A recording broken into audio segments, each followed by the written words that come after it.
L'Aveyron, 300 km d'une vallée escarpée.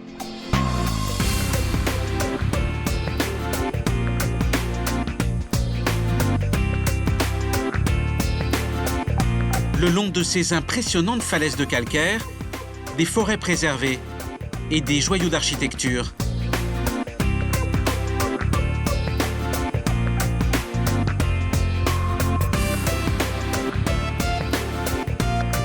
Le village de Bruniquel et son château à flanc de falaise. Ses parties les plus anciennes datent du VIe siècle.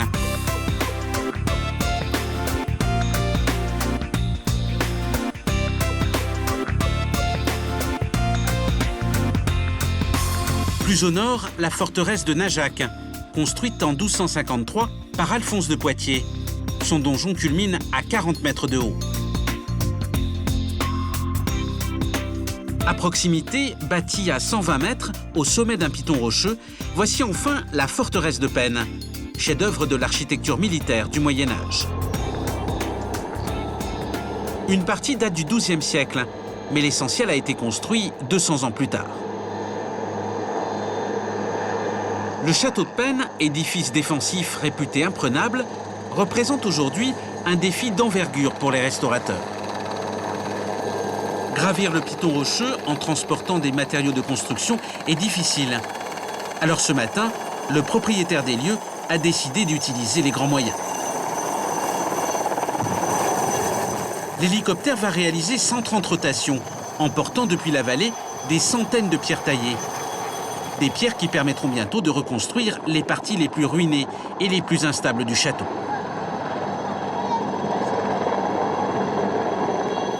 Voici Axel Letellier, 34 ans, architecte toulousain, passionné de patrimoine, de châteaux forts et plus particulièrement de la forteresse de Penne. L'opération d'aujourd'hui, c'est lui. C'est impressionnant quand même. Hein. C'est même magnifique, non?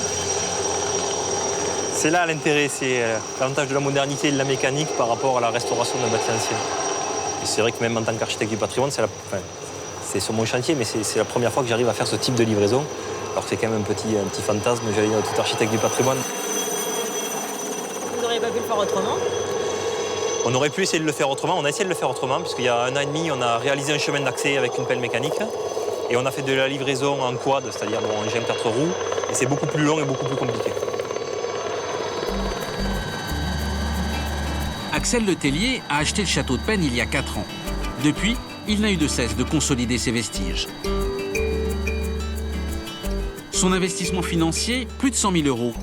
Beaucoup d'argent et surtout beaucoup d'énergie, avec pour objectif de rendre ces ruines visitables, pour que chacun puisse apprécier et comprendre l'architecture militaire de cette région.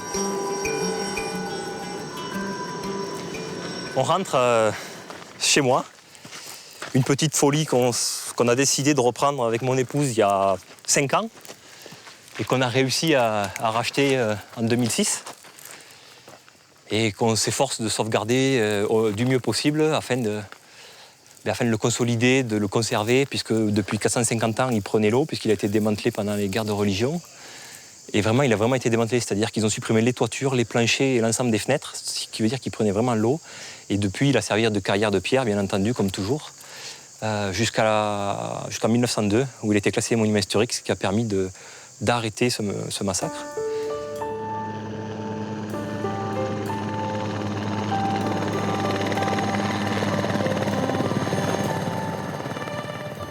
Pour Axel, ce projet d'envergure est un rêve d'architecte. Un architecte qui admire depuis l'enfance les fortifications du temps des chevaliers. Au centre, en partie haute, un trou qui permet donc de faire des jets plutôt de projectiles de type pierre ou autre.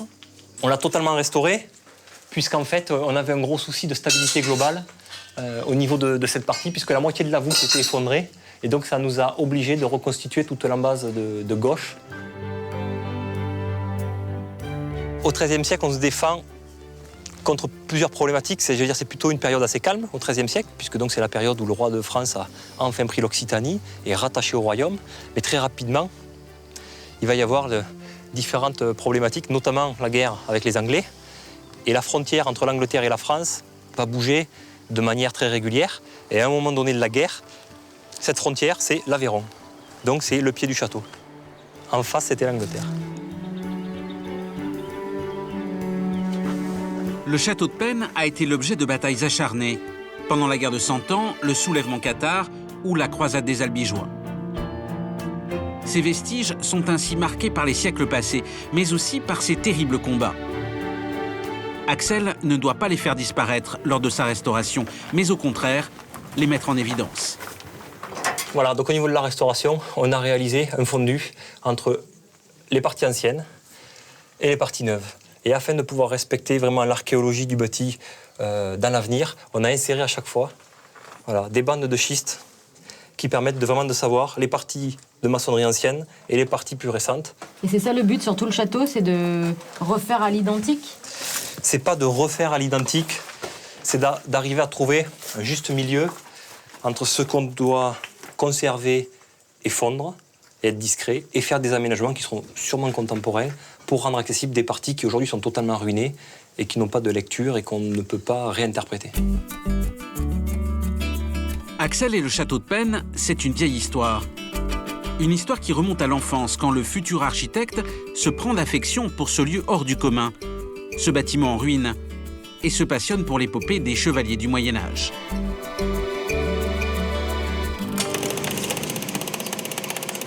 En témoigne ce film amateur tourné à l'époque de ses 13 ans. Il se trouve ce jour-là avec ses parents sur le site du château. Et les mots qu'il prononce apparaissent aujourd'hui comme prémonitoires. À son père, il parle déjà d'acheter le château. Je suis tellement de mauvaise humeur. Moi, tellement de bonne humeur.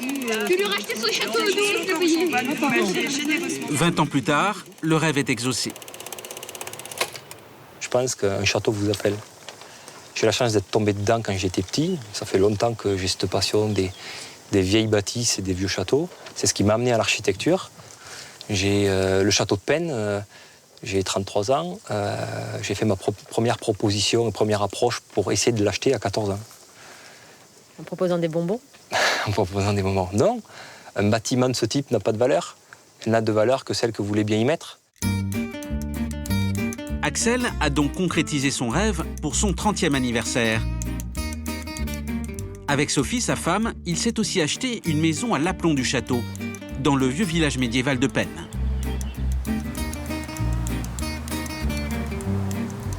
On arrive chez moi et par chance, on est la dernière maison du village, donc on a une vue imprenable sur le château. La semaine, il habite Toulouse, mais il passe quasiment tous ses week-ends au village. Ça fond l'été. Il y entraîne sa famille et ce dimanche, ses beaux-parents. On n'a pas le choix ou on a le choix, Sophie? On n'a pas le choix ou on a le choix? Quand on aime, on compte pas. Ouais, voilà, c'est ça. Voilà. Par amour, c'est ça, par amour, qu'est-ce qu'on ferait pas? En fait, voilà. C'est ça. Non, après, c'est intéressant, mais c'est vrai que des fois, on n'a pas le même rythme. Donc, quand on n'a pas le même rythme, Non, mais je le tempère un peu. C'est un lieu qui est prenant quand même. Oui, le lieu est Moi, je ne beau. connaissais pas du tout ce coin, mais c'est très attachant. Mais c'est vrai que, bon, toute seule, je ne serais pas venue là, quoi. Faut être clair, c'est vrai que ça ne me serait pas venu à l'esprit. J'aurais dit, il est beau, mais je ne me serais pas dit, je vais le sauver. Donc, voilà. La maison tout entière exprime la passion d'Axel pour le château. Donc voilà, cette pièce qui est devenue notre salon, où il y avait des toutes petites ouvertures. Et on a tout cassé pour faire des grandes ouvertures pour que quand on est assis, on voit le château de là-haut, qu'on puisse admirer, vérifier si tout va bien. Là, les piquets, par exemple, les petits piquets qui sont au-dessus, on a bataillé pour arriver à les planter parce qu'ils ne voulaient pas, parce que ça allait casser la vision jusqu'au bout, quoi. Mais il y a des petites normes de sécurité, on va dire, avec nos monstres. Donc voilà. Donc on a planté des vignes et bientôt ça ne se verra plus du tout. Et c'est vrai que bon, après la vue là-haut est majestueuse parce on longe tout en haut et on a refait tous les petits jardins au-dessus. Il fallait les faire très vite aussi. Hein? C'était très pressé de les faire, comme si on n'avait pas assez d'en bas. Et donc là-haut, on a tout refait.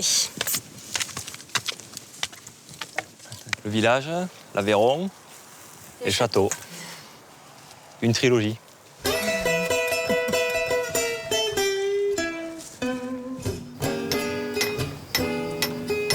Retour sur le chantier où les pierres fragilisées par les années, par le froid et par le soleil, sont extraites des murs et remplacées.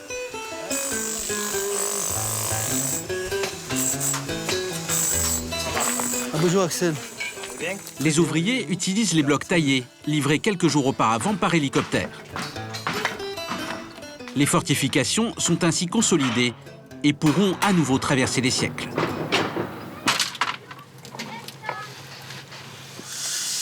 Ça c'est que dangereux. Ça, dans 2-3 ans, ça tombe. Quoi. Elle part toute seule. Hein, vous voyez. Allez, on la lève à la main. Elles sont cassées jusqu'au fond, l'eau a pénétré. Et avec le gel, l'eau pénètre et ça fait casser la pierre. Ça éclate la pierre. On numérote toutes les pierres à changer, toutes celles qui sont le plus gelées, celles qui sont gelées qui ont éclaté au gel, qui risquent le plus, on les change. Et celles qui sont en profondeur, très abîmées à plus de 5 cm, on les change aussi 5, 10. Qui risquent de faire tomber les autres pierres qui risquent. Il y a des endroits où il y a des gros trous très altérés, on reconstitue, on change les pierres. L'idée, c'est de cristalliser les bouts existants, de les consolider et de les restaurer afin que les travaux effectués aient une pérennité de 100, 200, 300 ans. Puisque avec les interventions qu'on réalise, une fois qu'on aura restauré cette partie-là, mis à part s'il y a un démantèlement par d'autres personnes plus tard, il n'y a pas de raison que ça bouge. Mais en fait, on reverra jamais le château en entier. Je pense qu'on ne reverra jamais le château en entier. C'est pas l'idée. De toute façon, ça serait un pur fantasme, puisqu'il manque quand même, au niveau du Châtelet d'entrée, par exemple, il manque une quinzaine de mètres d'élévation. On ne sait pas du tout comment ça a été reconstitué, donc c'est pas faisable. Parmi les ouvriers qui travaillent sur le château, il en est un qui tient un rôle particulier. Il s'agit de Frédéric, tailleur de pierre.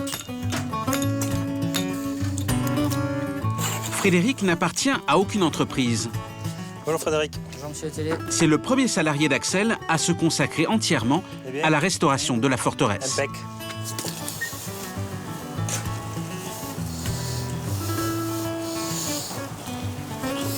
Quand j'ai commencé la taille de pierre, c'est mon père qui m'a rappelé ça il n'y a pas longtemps.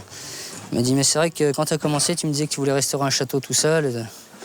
Et effectivement, ouais, c'est vrai que j'ai dit ça dans les premiers temps. Et ben, c'est un but accompli, quoi. Donc voilà, je restaure, je travaille, je vis de ma passion. Donc forcément, c'est un rêve, quoi. C'est pas permis à tout le monde. Je suis jeune, j'ai l'opportunité de faire un métier que j'aime et d'en vivre. Donc Votre rêve, c'est créer 150 emplois à peine? Non. C'est pas de créer 150 emplois à peine, c'est mon projet, ouais, c'est un projet global. Je pense qu'en effet, la vie économique du village est aussi importante que la restauration du château. Restaurer le château pour restaurer le château n'a pas d'intérêt, sauf un intérêt personnel de plaisir. C'est tout, quoi. Et j'ai pas conçu ce projet-là en tant qu'égoïste, quoi. Je pense qu'il faut que tout le monde en profite. Frédéric est logé au cœur du village, là encore par Axel, qui veut ainsi contribuer à lutter contre la désertification rurale. Penne ne compte que 60 habitants à l'année, et rajeunir sa population est une question de survie. on verra. On va où alors, là? Et on va chez Frédéric, et, qui habite dans cette maison qu'on a reprise parce que l'idée était de repeupler un peu le village, puisqu'il y avait beaucoup de personnes âgées. Et ça fonctionne parce que voilà, du coup, il y a cette rue qui vit un peu plus parce qu'il y a 2 habitants dedans. Bonjour. Bonjour Stani. Ça va? Bien vous? C'est à vous qu'il faut poser cette question. Ça va. Tout va bien, ouais. Sténie, la compagne de Frédéric, sera très bientôt maman, C'est pour bientôt? Lundi. ce qui bien évidemment ravit Axel. Si tout se passe bien. Tout se passe bien. Ouais. Sa petite idée pour le village de Penne fait son chemin. C'est votre façon de repeupler Penne C'est pas volontaire. C'est la mienne. C'est vrai que c'est pas volontaire, mais dans l'idée initiale, c'était de faire venir un tailleur de pierre, et si possible jeune, parce qu'il y avait quand même la potentialité que ça recrée une famille. Et c'est ce qui s'est passé, parce qu'ils sont arrivés à 2 et ils sont bientôt 3. Et donc, ouais, c'est donc une thématique intéressante, puisque il satisfait le travail qu'il a réalisé, et puis je pense que la commune et l'école sont aussi contents, quoi. Reconstruire les ruines du château, ramener de l'activité au village et lutter contre le vieillissement de sa population. Autant de façons pour Axel de contribuer au renouveau des gorges de l'Aveyron.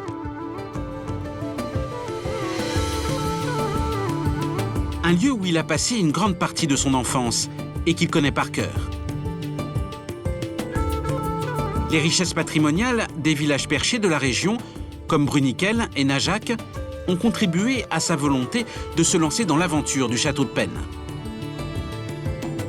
Cette inspiration, il l'a également trouvée dans le village de Saint-Antonin, l'une des plus anciennes cités médiévales de la vallée de l'Aveyron.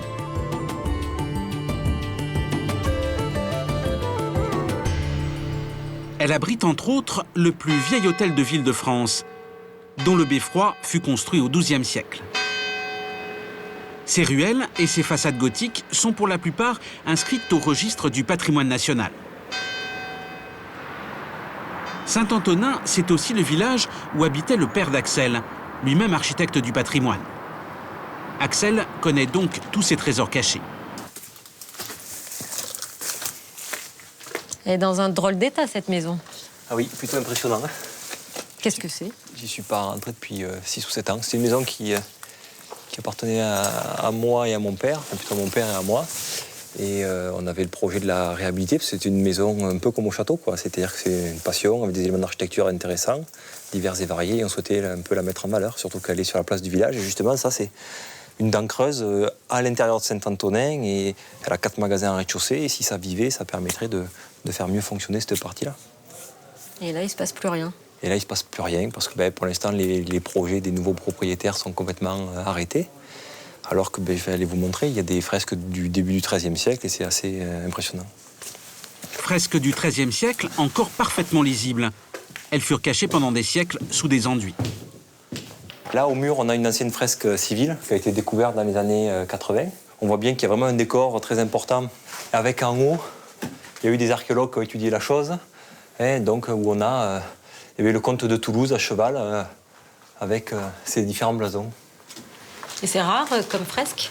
Retrouver une fresque du début du XIIIe siècle dans une maison qui a toujours été habitée jusqu'à une dizaine d'années, c'est quand même assez exceptionnel parce qu'on a tendance à décroûter. Et c'est ce qu'il y a dans cette pièce-là, puisqu'on a le vieux plancher du XIIIe siècle en très mauvais état, on a retrouvé différentes strates du XVe, du XVIe, et on a eu la chance qu'il y ait encore cette fresque-là qui a 1250 aujourd'hui, enfin ça fait presque 800 ans, quoi.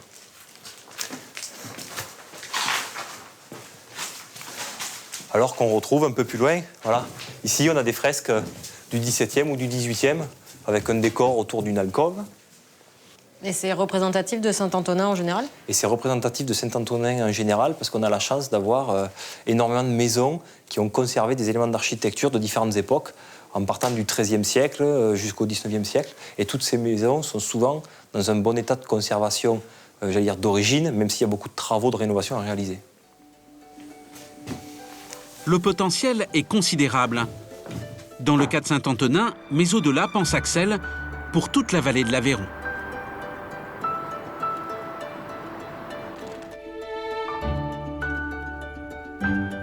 Son château est une pierre à l'édifice. Il contribuera au renouveau du patrimoine de cette région, une région enclavée que son relief très accidenté a condamné jusqu'ici à un grand isolement.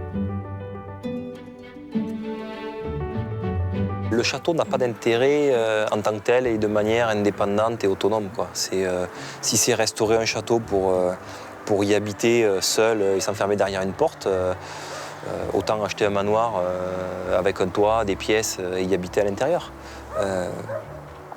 Non, c'est ça, c'est un projet global, à l'échelle, j'allais dire presque régionale. Puisqu'il y a 3 départements, donc ça peut finir par créer justement un pays d'art et d'histoire qui permettra d'avoir un rayonnement qui peut être national. Pour parvenir à cet objectif, il va maintenant falloir créer l'événement. En attendant que le château soit restauré et qu'il ouvre ses portes au public, le village organise une fête médiévale. Et toute la famille d'Axel se prête au jeu. Alors ça, c'est quoi ce que vous venez de mettre là? Ça s'appelle un tabar, si je ne dis pas d'erreur, voilà, et qui est fait aux couleurs du domaine local. Et donc Pennes peine, c'est sur fond bleu, avec une plume. Et donc on trouve que le tabard bleu et blanc correspondait assez bien à l'image. Donc un peu pour, on va dire, un chevalier qui défend pour le seigneur du coin. C'est le rêve de gamin jusqu'au bout, quoi. C'est le château, le déguisement, voilà, c'est ça. Donc c'est ça, c'est le rêve de gosse jusqu'au bout. Parce que j'ai limité quand même dans la tenue, parce que je voulais la cotte de maille, le machin, le truc. Je dis non, on va attendre un peu, pas tout d'un coup. Axel et Sophie ont rendu son caractère médiéval à la fête du village.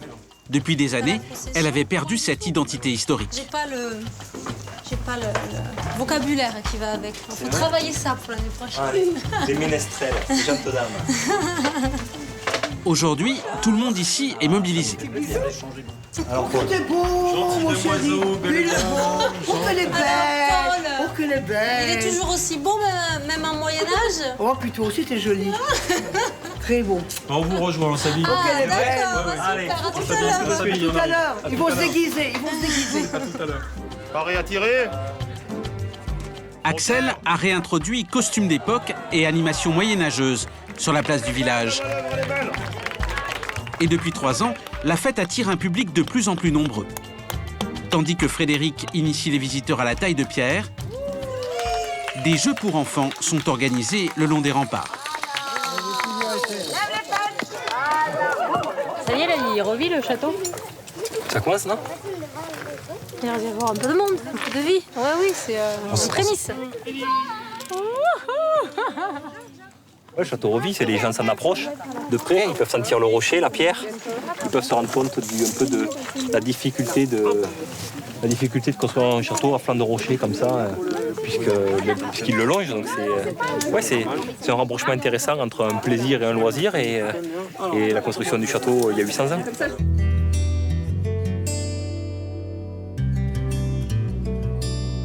L'initiative d'Axel n'est pas isolée.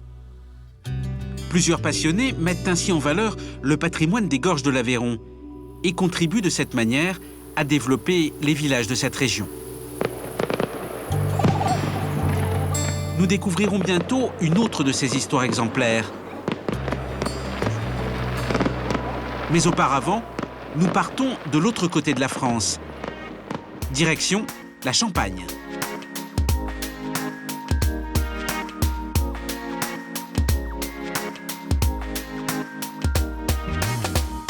Nous voici au cœur du parc naturel de la Forêt d'Orient, un territoire de 70 000 hectares et 3 immenses lacs artificiels qui régulent le débit de la Seine.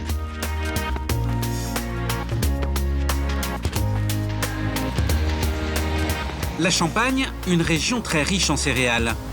Elle comptait autrefois 450 moulins à farine. La quasi-totalité a aujourd'hui disparu.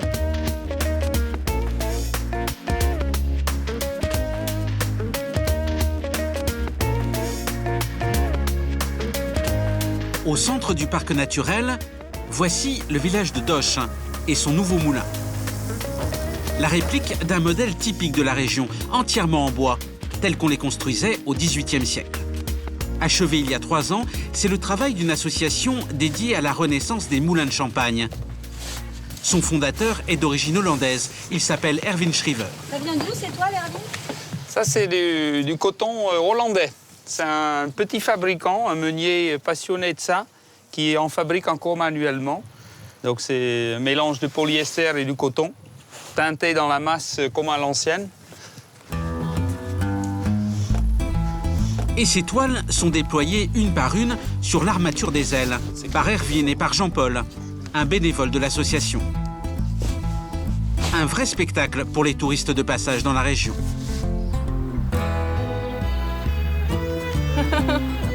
It's beautiful.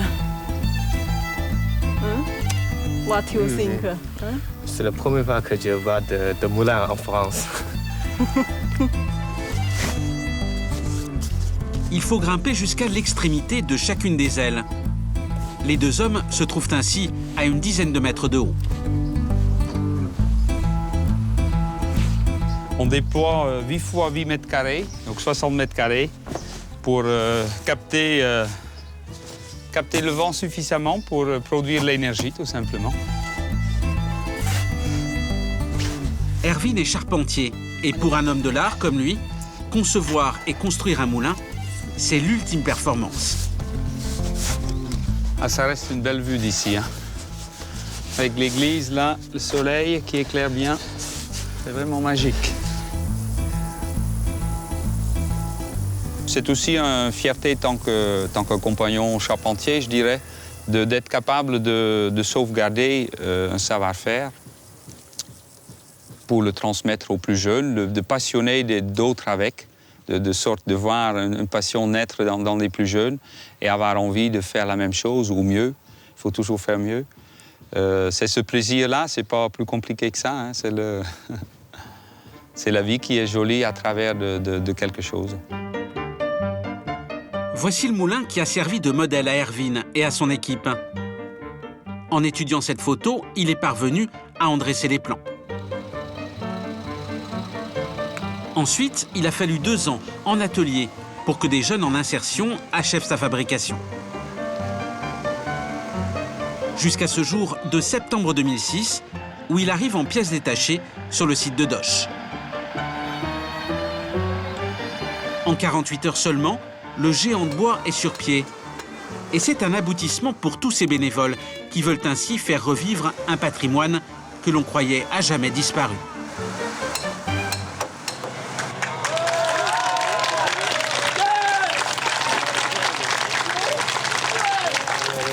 Allez, on y va. On va peut-être un peu plus loin. Dès que le vent souffle, ces mêmes bénévoles se retrouvent à Doche pour faire tourner les ailes. C'est pas mal. Afin de les placer dans la direction du vent, ils font d'abord pivoter la cage sur son axe central. Impeccable.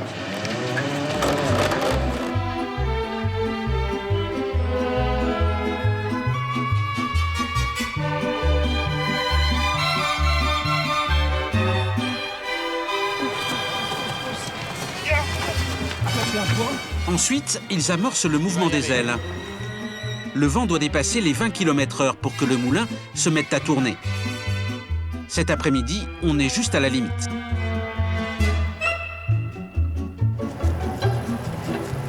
Pour l'instant, le moulin tourne juste pour le plaisir des bénévoles et pour celui des visiteurs. Voilà, c'est parti. Il ne produit pas encore de farine, mais c'est pour très bientôt. Je crois que la première fois que j'ai vu tourner les ailes, c'était vraiment une émotion forte. Très, très forte. En plus, comme c'est un moulin qui a été fait par Erwin au niveau des plans, et tant qu'il n'a pas été monté, on ne savait pas ce que ça allait donner. Donc la première fois que ça a tourné, c'était quand même vraiment l'émotion était très grande. Le moulin de Doche est le fruit d'une rencontre entre la Hollande et la France. Erwin a en effet grandi près d'Amsterdam. À 20 ans, il quitte son pays natal pour devenir compagnon du devoir, spécialité charpente. C'est alors qu'il rencontre, à Troyes, celle qui deviendra sa femme. Et déjà passionné de moulin, il s'installe pour de bon en Champagne. Flore, sa fille, a aujourd'hui 20 ans. Un homme venu du pays des moulins s'enracine dans une région où les moulins ont tous disparu. Il fallait bien qu'il fasse quelque chose.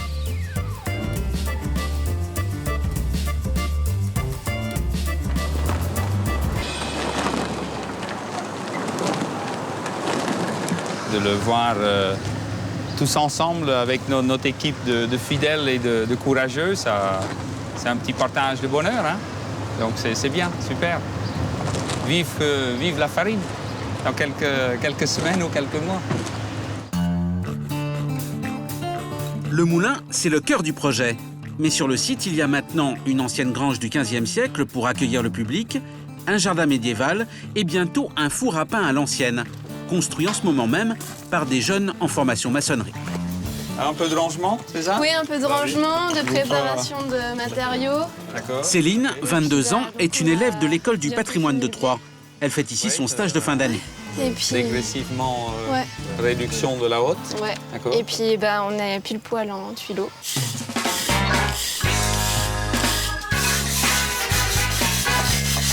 Le four à pain est bâti à l'ancienne. Le béton est ici proscrit. Avec des matériaux locaux et des tuiles recyclées, les stagiaires spécialité patrimoine se font plaisir en apprenant les techniques traditionnelles de construction.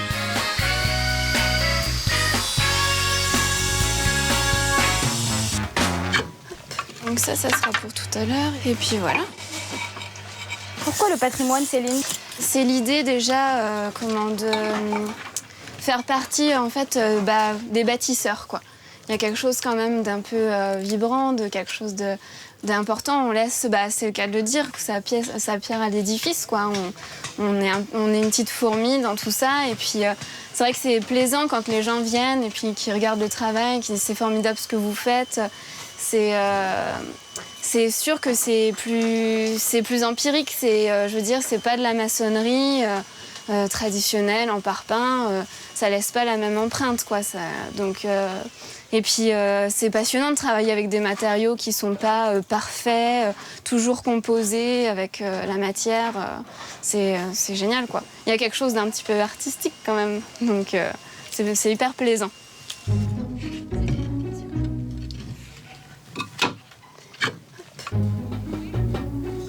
Une fois le four terminé, il servira à cuire la farine du moulin.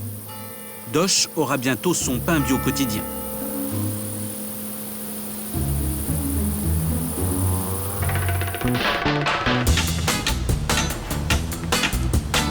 Le lendemain matin, à quelques kilomètres du moulin, nous retrouvons Erwin, qui monte aujourd'hui l'ossature d'une maison traditionnelle de Champagne.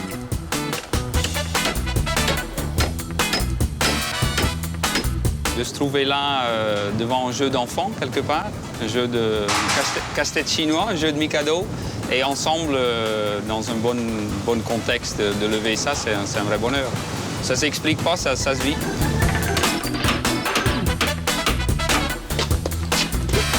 Tiens, donne un coup de main à Breton là-bas pour soulager. Ici, Erwin n'est plus responsable d'association, mais chef d'entreprise. Ouais, on y va. Spécialiste des maisons champenoises et des techniques traditionnelles de construction. La tenon mortaise a été un peu développée ou inventée au XIIIe, on va dire. Avant le XIIIe siècle, avant, on assemblait souvent les pièces de bois côte à côte, ficelées, ou côte à côte avec un emboîtement. Mais le vrai tenon mortaise avec sa cheville qui bloque l'assemblage, c'est 13e, 14e. Ça fait 800 ans qu'on travaille de cette manière-là. Et cela fait 8 siècles que le paysage de Champagne est indissociable de ces édifices en pan de bois. Hormis les cathédrales et quelques maisons de maître, tout ici était construit de cette façon, y compris les églises de campagne, qui sont toujours, fait exceptionnelles, très nombreuses dans la région. Tu démarres, Grutier?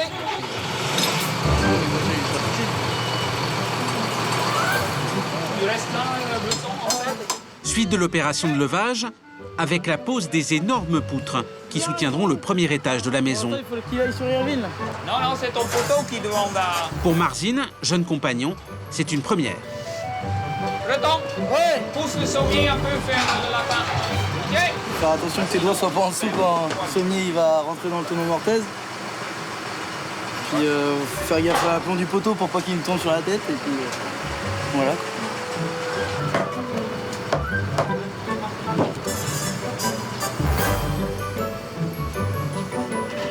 Une maison champenoise comme celle-ci compte environ 350 pièces de bois et se monte en 3 jours.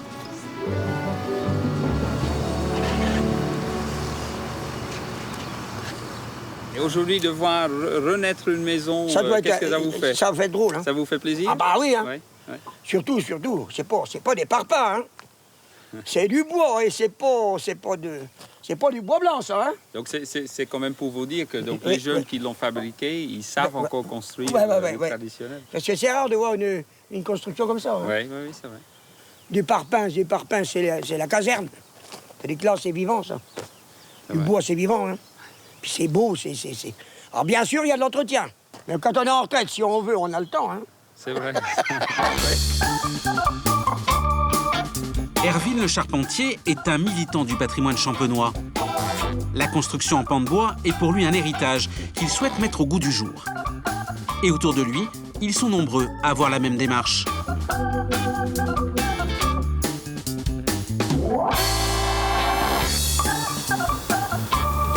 Bonjour. Ce matin, il vient donner un coup de main à Cédric, l'un de ses salariés, Salut Michel. qui construit avec son père sa propre maison écolo. Chaudement, ça Alors va, ça va, mais... Ça tapote? Oui, le champ, c'est... Vous tassez? Continue, oui. C'est vrai? Ah, c'est bon boulot, ça. Cet après-midi, quelques brouettes alors? Oui, aujourd'hui, oui. Oui. Pour l'isolation des murs, Cédric a choisi le chanvre, un matériau naturel et recyclable. Attention Cédric. Le chanvre qu'on utilisait autrefois pour faire des cordages et du textile. C'est bien parce que tu récupères tout. Oui, il n'y a pas de dans chute. le matériau. Ouais. Non, c'est bien.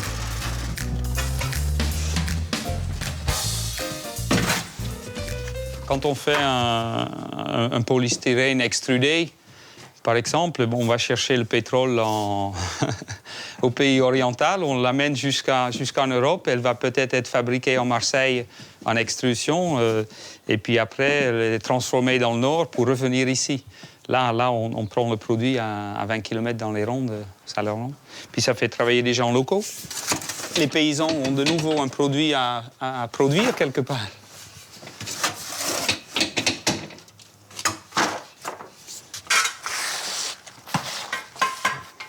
Là. Il y a peu de pertes, on récupère tout jusqu'aux dernières miettes. C'est ce qui est aussi écologique, pas de déchets, tout est utilisable. Cédric veut une maison passive, qui nécessite le moins de chauffage possible grâce à cette isolation ultra performante. Un retour aux sources. Là, on était 100% écolo quelque part. On remplissait les murs en torchis. Aujourd'hui, ça peut être du chanvre parce que c'est un produit agricole qui est réinséré dans le bâtiment avec la chaux naturelle. Là, il couvrait en paille, pas pour rien, pour une épaisseur de toiture de 30-40 cm. Aujourd'hui, on le fait avec des panneaux plus industrialisés, mais avec des fibres de bois ou du chanvre compacté. Donc, quelque part, on voit un retour de matériaux sains dans le bâtiment qu'on a un peu quitté pendant 100 ans, mais ils sont de retour. Et c'est ainsi, par des procédés innovants, que l'architecture traditionnelle de la Champagne est remise au goût du jour. Une architecture qui fait l'identité de la région, et particulièrement celle de la ville de Troyes. Une ville du Moyen-Âge, dont le centre historique a été en grande partie rénové ces 15 dernières années, avec entre autres le concours d'Hervine et de ses compagnons. Ici, 80% des constructions datent du XVIe siècle. Plus que Rouen ou Strasbourg, c'est la plus forte concentration de maisons à colombage en Europe. Hervine a restauré une vingtaine de ces maisons et ce faisant, il a beaucoup appris sur leur histoire et sur leur architecture. Elles sont nées d'une catastrophe et ont été construites simultanément. Cela explique leur style homogène. Après l'incendie dévastateur de 1520-1524, la ville était 3/4 détruite, dans ce quartier-là en tout cas. Et tout a été reconstruit très rapidement par une énorme équipe de charpentiers et de maîtres d'œuvre dans le style gothique tardif. Il y avait une richesse dans la ville de Troyes, l'économie était florissante. Et c'est ce qui a permis de rebâtir ces belles maisons rapidement. Donc on peut être content parce que c'est 400-500 ans d'histoire que de la construction bois. Comme quoi le bois, c'est pas éternel, mais ça peut durer. Il n'y a pas que de la pierre.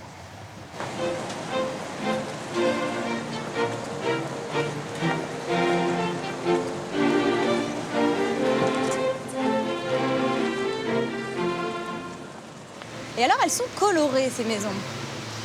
Oui, elles sont colorées parce qu'on sait par analyse des traces sur le pan de bois ou sur l'enduit qu'au XVIe, l'expression était très, très symbolique.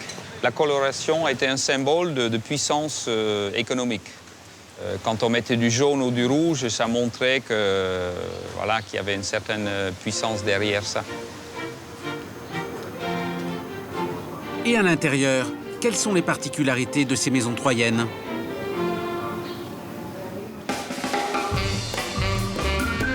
Rendez-vous chez Véronique et Alain Rodien, qui possèdent depuis 22 ans l'un de ces joyaux. La façade a été restaurée par Erwin.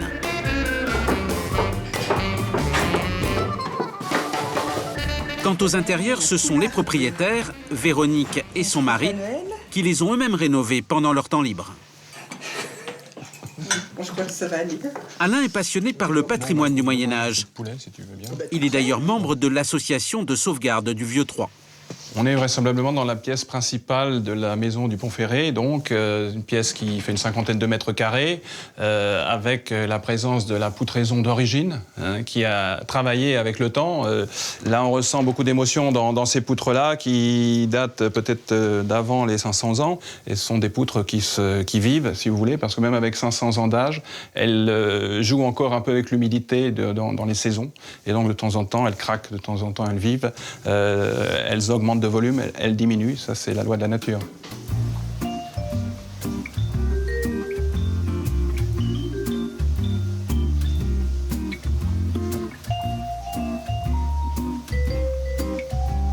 Le bois apporte une chaleur incontestable dans les maisons et dans celle-ci, on s'y sent particulièrement bien, d'autant plus qu'on est au sud, en centre-ville, donc on est au calme absolu sur un petit square, au chevet de la cathédrale, on ne peut pas demander beaucoup de choses de plus. Les habitations étaient autrefois de petite taille. Alain en a rassemblé plusieurs, organisées aujourd'hui autour de cette cour intérieure. Alors ici, on est dans le patio, c'est l'espace central, qui aujourd'hui est constitué d'une coursive avec une tourelle qui a été conservée malgré les affres du temps. Et cette tourelle abrite un escalier qui a été conservé depuis le XVIe siècle.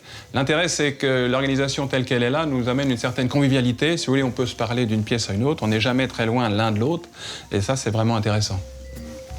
Au rez-de-chaussée, Alain est en train de reconstituer à l'identique une pièce du XVIe siècle, avec sa grande cheminée et un ouvroir, typique du Moyen-Âge.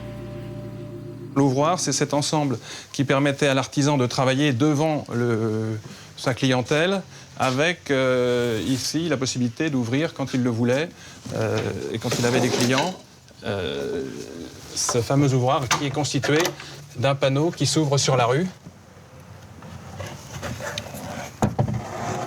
Donc à l'époque, on vendait comme ça, Anna. On vendait comme ça, devant le client, à l'extérieur. Troyes accueillait au Moyen-Âge une foire de renommée européenne. C'est alors que fut construite sa célèbre cathédrale, au début du XIIIe siècle.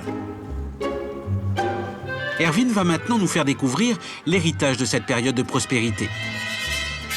Un chef-d'œuvre qui, pour lui, maître charpentier, revêt une valeur très particulière.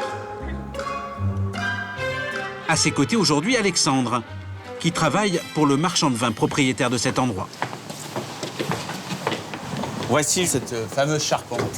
Ouais. Dit-on la plus vieille charpente de France non religieuse. Ah, c'est magnifique, hein. Fin du XIIe siècle, la construction de cette charpente est contemporaine de celle de la cathédrale voisine.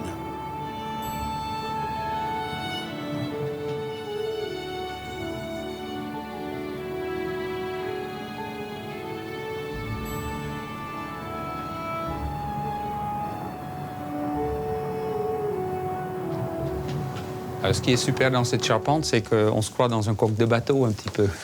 Ouais. Parce que c'était comme une charpente navale à l'envers, posée sur les murs en craie et tenue par des tirants qu'on ne voit pas parce qu'il y a eu un solivage par-dessus pour tenir l'écartement de ce bâtiment. Donc c'est tout un rythme de... En fin de compte, on appelle ça une charpente faite de chevrons formant ferme. Les arêtes sont vives, ça montre que c'est du bois de cœur. Et ça fait plaisir parce que ça montre aussi qu'il n'y a pas eu de fuite au fil du temps. C'est un bâtiment bien entretenu, même s'il y a plein de poussière, ça ne veut rien dire. Mais c'est un bois super sain. Donc ça promet encore, même si le bâtiment est restauré un jour, c'est du bois qui repartira encore pour 600 ans d'histoire en plus. On suppose qu'il y avait des fêtes qui se faisaient ici, au premier étage. Ouais. Peut-être même Jeanne d'Arc serait venue en 1429. Et en fait, ça a été les fêtes de réception, le stockage, et ensuite des marchands de vin qui ont repris possession des lieux à partir de la Révolution française, puisque ça s'est mal passé pour les chanoines qui habitaient l'emplacement du magasin. D'accord. Il y avait une sacrée technologie déjà à cette époque-là, dans ce domaine-là. Avec si peu de bois, avec un volume si utile, parce que c'est comme un igloo, hein, c'est très, très grand comme volume habitable. On arrive 800 ans après à avoir encore un bâtiment intact comme ça, c'est super.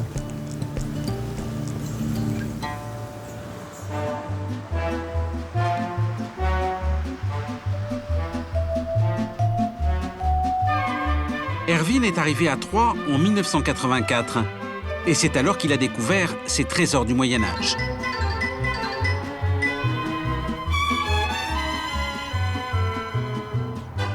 Il était jeune compagnon du devoir, spécialisé en charpente.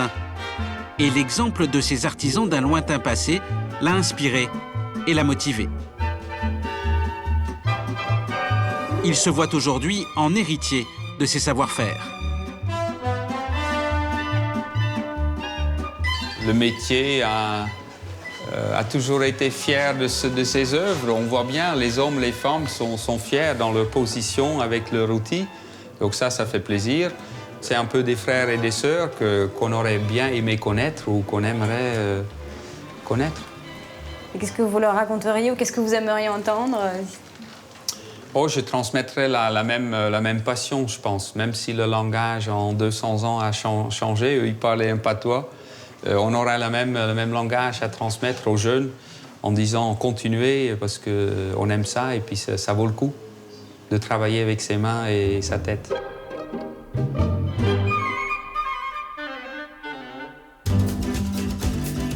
Depuis 25 ans, Erwin n'a eu de cesse d'inscrire ses pas dans ceux de ses lointains prédécesseurs. Et il s'apprête à faire de même ici, au Moulin d'Oche. Car son projet ne consiste pas seulement à reconstruire un édifice disparu, mais également à faire revivre un métier oublié. Le métier de meunier, auquel Jean-Paul, ancien menuisier, va bientôt être initié. Un des 4 panneaux que tu as commencé à tracer. Voilà, mais avant de tout tracer, j'ai fait des essais. En attendant, il construit lui-même le dispositif qui va permettre de déverser le blé dans les meules. Qui va être les 4 côtés pour recevoir le grain. Oui, ok. Et puis s'écouler dans le... Ce sont ces 2 disques de ciment entre lesquels les grains de blé seront broyés.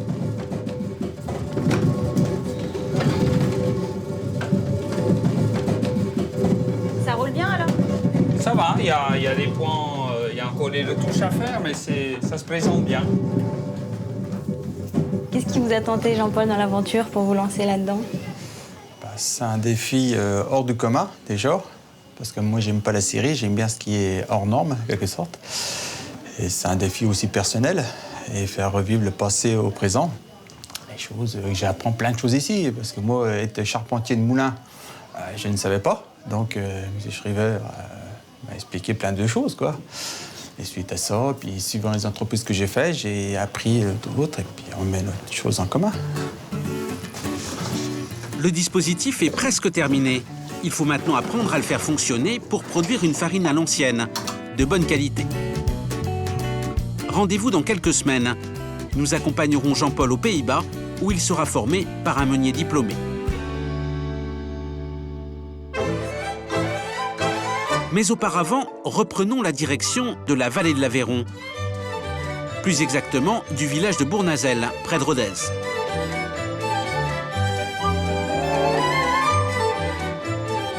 À 200 km au nord de la forteresse médiévale de Penne, où nous étions tout à l'heure, se trouve un autre château. Sa propriétaire est elle aussi une passionnée de patrimoine. 2 tours médiévales marquent l'entrée d'un chef-d'œuvre de la Renaissance. Le château de Bournazel, édifié en 1545, doit sa renommée à sa façade, dont les motifs évoquent la mythologie gréco-romaine. Chacun d'entre eux vante les qualités de la famille qui fit construire le château, le seigneur du Buisson et son épouse. Aujourd'hui, la maîtresse de maison s'appelle Martine Arlin. Elle et son mari ont racheté le château il y a 3 ans. Alors là, c'est la façade la plus ancienne, celle-ci. On a des représentations diverses et variées, très riches. ici les bucranes, qui sont des crânes de taureaux décharnés, donc c'est un très très vieux motif antique.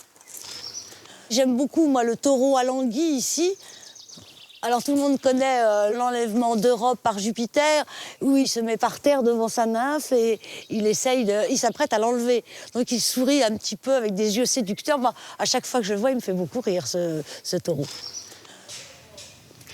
Et même pour la petite histoire, on a dans l'angle là-bas, on a caché quelque chose d'un petit peu osé. On va aller voir. On a ici un satyre dans le coin gauche, vous voyez, en position priapique. Mais on le cache, on le met en coin. C'est un peu comme au Moyen-Âge, quand on mettait des choses un petit peu osées, on les mettait tout en haut.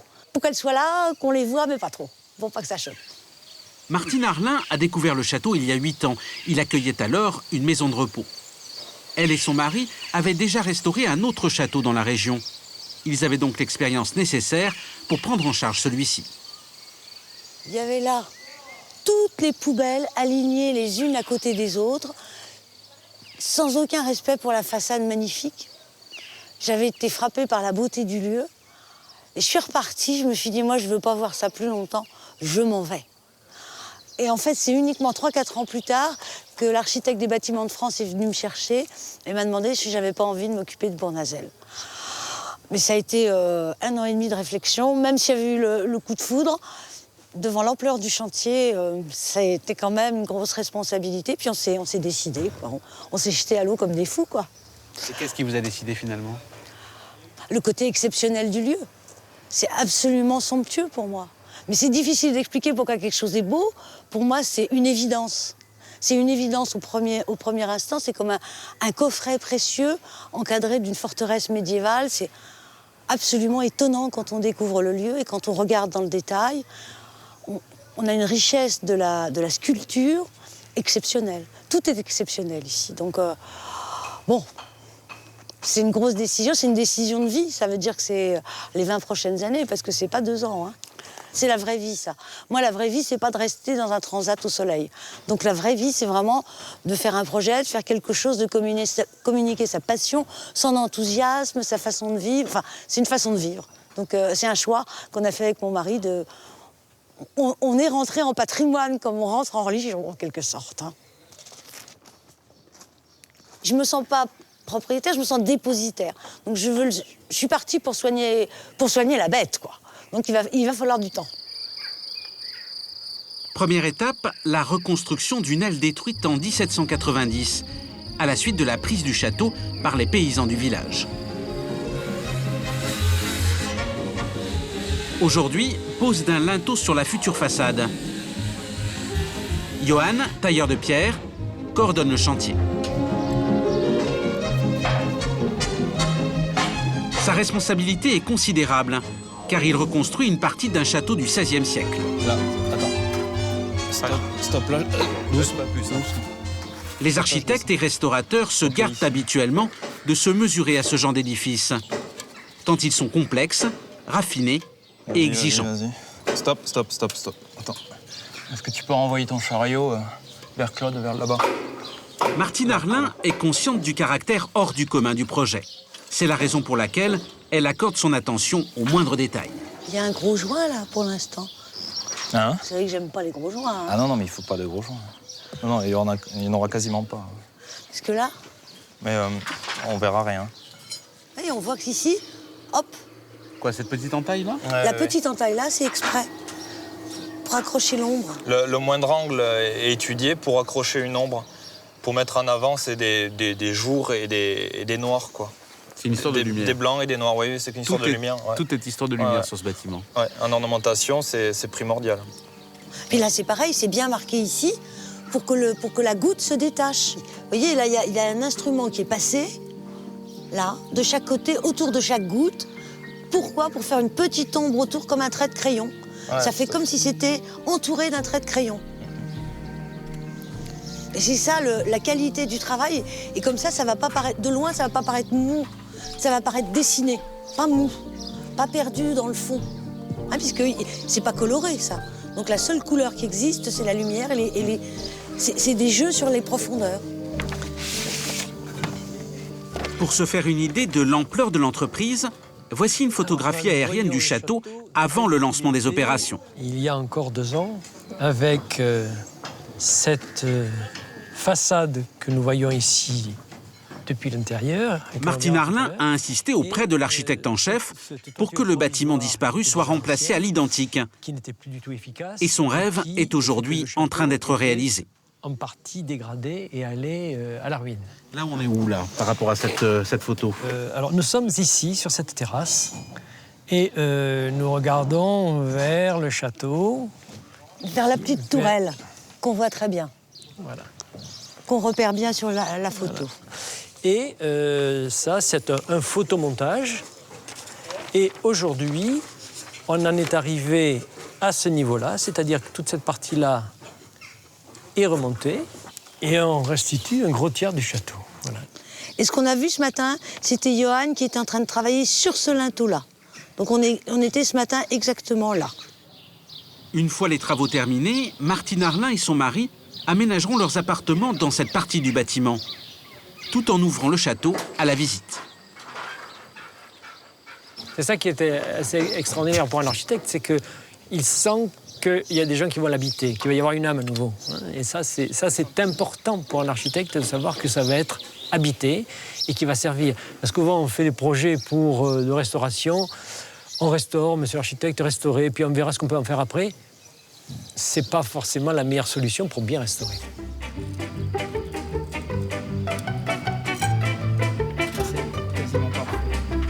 Restituer un bâtiment identique à celui construit au XVIe siècle n'est pas habituel. Le plus souvent, on préfère ne rien faire plutôt que de revenir sur les destructions des siècles passés. Ici pourtant, il en allait de la solidité de cette façade, qui aujourd'hui encore est orpheline. Actuellement, elle a un petit air d'arc de triomphe parce qu'on voit à travers, ce qui est un contresens complet. Donc on va avoir à nouveau les noirs des fenêtres qui apparaissent toujours noirs. Et puis on a le grand comble qui est au-dessus.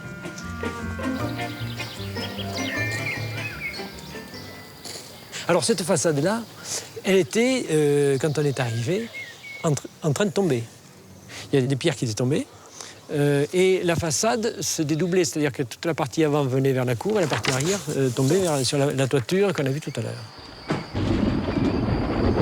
Le travail sur le château a été confié à une entreprise de la région. Mais elle n'est pas la seule à intervenir à Bournazel. Ce matin, sous une pluie battante, travaillent sur un pavillon d'époque des étudiants de l'université de Montpellier, département architecture et histoire de l'art. Martine Arlin a en effet souhaité consacrer une partie du chantier à la formation aux techniques de la restauration, sous la direction de 2 professeurs. Les enduits seront le grand sujet de ce chantier école, le 5e au château. Cela peut paraître austère, mais Hervé Nicolas, le premier des 2 intervenants, a sa manière bien à lui de communiquer son savoir. Ce qu'on vous demande ici, c'est, parce que vous allez vous initier, c'est de comprendre que un enduit, c'est envoyer le mortier sur le mur, c'est pas se l'envoyer sur les pieds. Donc tout le système va consister à prendre, c'est un petit peu comme quand vous voulez manger. On vous apprend à manger d'abord avec une cuillère à café, puis après on vous met une cuillère à soupe dans la bouche. Ben, c'est exactement la même chose. Vous, il faut que vous appreniez à prendre des petites quantités au début, et puis quand ces petites quantités, vous serez capable de les envoyer sur le mur sans les faire tomber, vous en prendrez des plus grosses. Puis après, je peux vous montrer, on peut en prendre carrément des très grosses. D'accord ? Hervé Nicolas aime les choses bien faites. Avant d'être professeur, il était artisan. Ce que tu fais. Tu couvres ta taloche. Il ne faut pas faire pour faire. Prends le temps qu'il faut. Apprends à trouver les gestes. Il faut penser que chaque goutte que vous faites tomber, c'est votre soupe du soir que vous diminuez. Première étape, l'apprentissage du geste.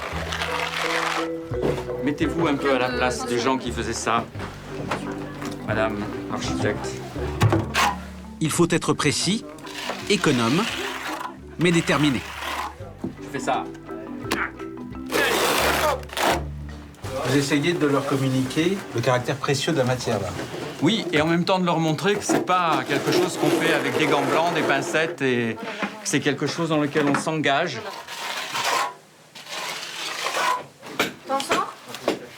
L'atelier d'à côté concerne le linteau de la porte d'entrée, dont il faut retirer les pierres les plus détériorées pour les remplacer.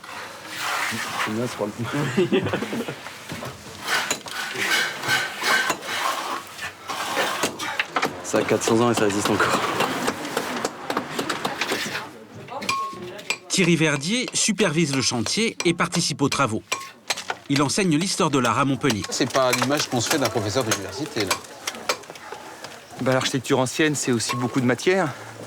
Et si on n'a pas conscience de la matière, si on reste pas dans le monde de l'ornement, eh bien on oublie qu'un bâtiment, c'est de la difficulté, c'est énormément de masse, énormément de poids, énormément de travaux du quotidien que personne ne regarde.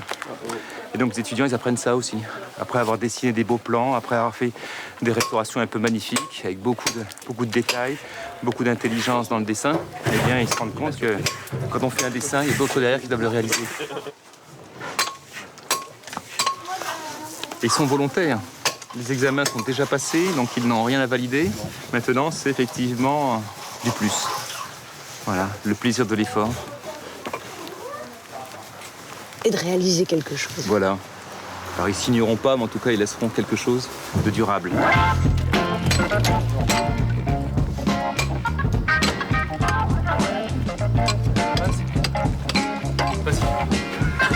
Le droit de casser du Cézanne. Ouais.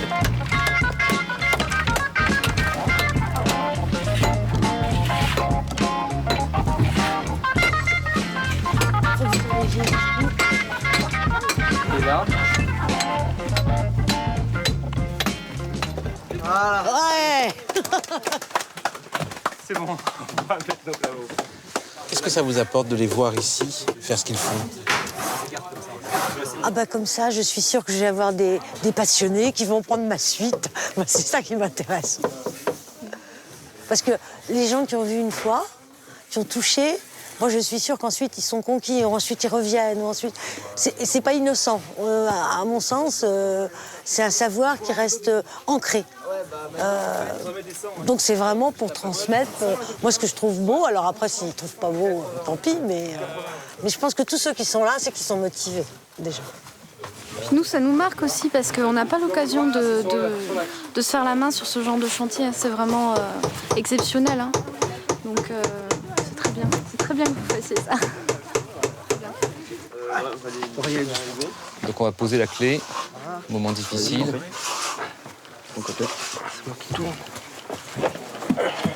Bon, c'est là qu'il faut quelqu'un pour pousser. Pour y soulever. Allez-y. Prenez pas mon t-shirt avec. Mon doigt. Ça va rester votre maison quelque part. Ouais. Mais alors, moi, je m'étais dit au début, ça pourrait faire un endroit superbe pour des petits jeunes mariés comme ça. Ah oui, mettez une petite chambre là-haut. Ouais, comme ça, un petit peu romantique. Hein. Mais vous allez en faire quoi? Un cabinet d'interprétation. D'interprétation de quoi? Du jardin. Ah oui, d'accord. C'est-à-dire avec des expositions? Avec des explications. Ah, des explications. Parce que le jardin, je sais pas, vous avez vu le projet de Thierry? C'est compliqué. Le jardin, qui se trouvera bientôt à cet endroit, demandera en effet bien des explications, car il s'agira tout à la fois d'une restitution et d'un jardin imaginaire. Thierry Verdier, qui en est le concepteur, a méticuleusement exploré l'endroit et il a trouvé les grandes structures du jardin du seigneur Dubuisson, le premier propriétaire. Ensuite, son imagination et ses connaissances historiques ont fait le reste. Tout ce qui est là aurait pu exister en 1545. Et par ailleurs, toutes les plantes qui seront ici, sans exception, sont des plantes qui soit sont endémiques, soit donc existaient ou étaient connues dans la culture humaniste du XVIe siècle, du début du XVIe siècle. Si bien qu'un Dubuisson, s'il revenait dans quelque temps quand le jardin sera achevé, il serait un peu chez lui. Il serait un peu chez lui, d'autant on retrouve quand même des éléments, c'est l'intérêt de l'archéologie, on retrouve des éléments comme par exemple un mini embarcadère sur cet axe, on retrouve un élément de la rigole, donc c'est pas artificiel. Donc on est le plus fidèle possible à ce qu'on retrouve comme information. Après ça, il faut un tout petit peu interpréter, et c'est pour ça qu'on dit on fait pas un jardin du XVIe siècle. On est dans la logique de l'invention, et donc c'est une création, et il faut accepter finalement que l'on crée quelque chose qui aurait pu, mais qui n'a jamais existé. lorsqu'on est ici, hein, on est à peu près là, on est finalement pile poil sur notre porte. Alors c'est assez intéressant parce que tu vois un petit peu l'échelle du projet avec donc, les grandes pergolas, les gloriettes, toute cette partie supérieure où tu as effectivement donc, le verger. Ensuite, ici, donc, tous les massifs, les buis taillés. Après cette grande partie colorée, on met la partie plutôt de l'eau. Et derrière ce mur, eh bien, apparaissent les banquettes sur lesquelles on installe toutes les plantes médicinales, les simples, etc.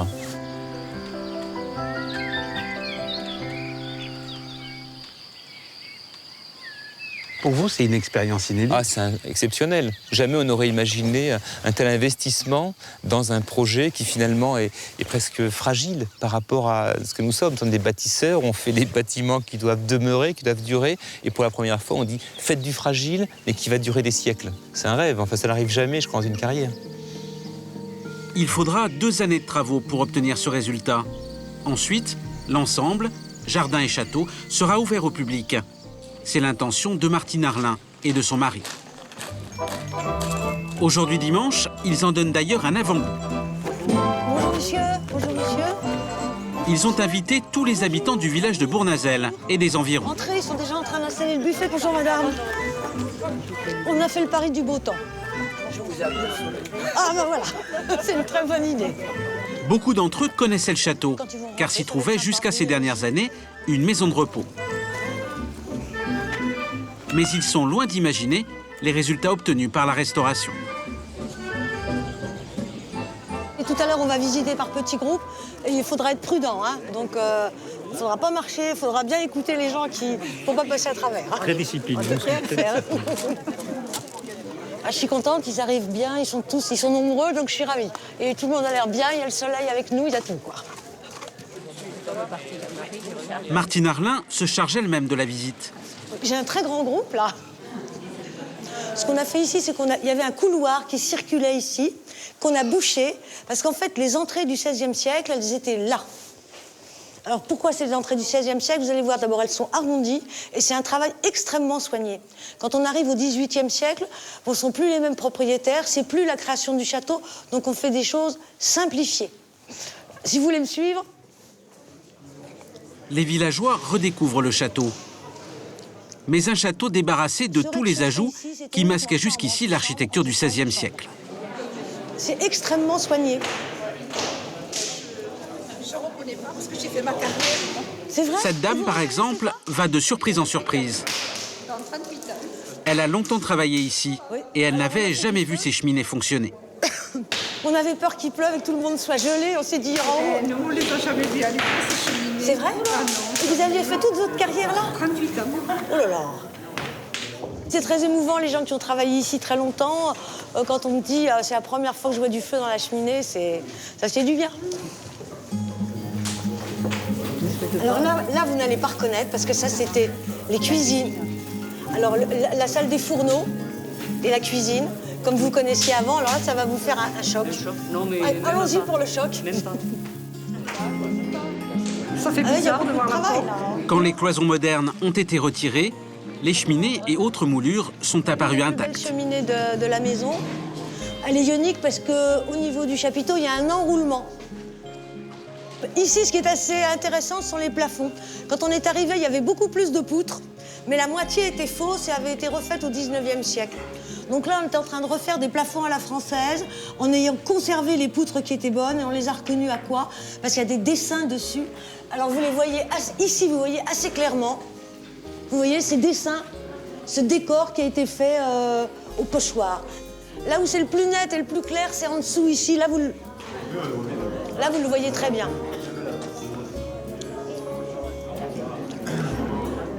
Fin d'après-midi, les villageois visitent l'aile du château en reconstruction. Alors en fait, c'est un couloir très important parce que c'est peut-être le premier couloir de l'architecture en France au XVIe siècle. C'est peut-être le premier. Et en fait, là derrière, il y avait des pièces. Ce lieu, qu'ils regardaient depuis toujours comme une maison de repos, devient à leurs yeux un monument historique, 450 ans après sa construction.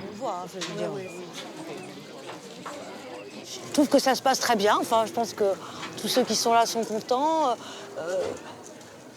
Ça apporte pour eux une considération et pour moi, ça me permet de leur signifier qu'ils comptent aussi pour moi. Ils font partie du village, ce ne sont pas des anonymes, c'est des gens que j'ai plaisir à rencontrer. Une centaine de personnes ont ainsi redécouvert le château de Bournazel. Les travaux réveillent l'intérêt du public. C'était l'objectif de cette journée.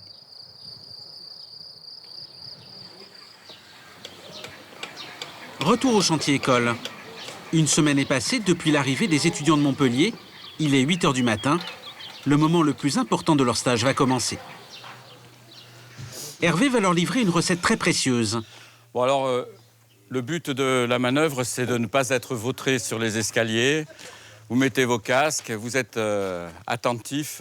Et comme toujours avec lui, mieux vaut être réveillé. Vous avez déjà remarqué quand vous faites de la cuisine que si on vous dit 50 grammes de beurre, si vous en mettez 85, ça fait plus du tout la même recette. C'est exactement le même système. On fabrique quoi là? On fabrique un enduit fin, qui est l'enduit le plus sophistiqué qu'on puisse avoir dans les décors et les ornements. Voilà. Ça y est, je vous ai endormi. Donc là, vous allez mettre 3/4 de seau d'eau. Je vais mettre 10 litres de chaux, 1,5 kg de terre de sienne naturelle. Une recette du XVIe siècle. La composition des enduits de la Renaissance.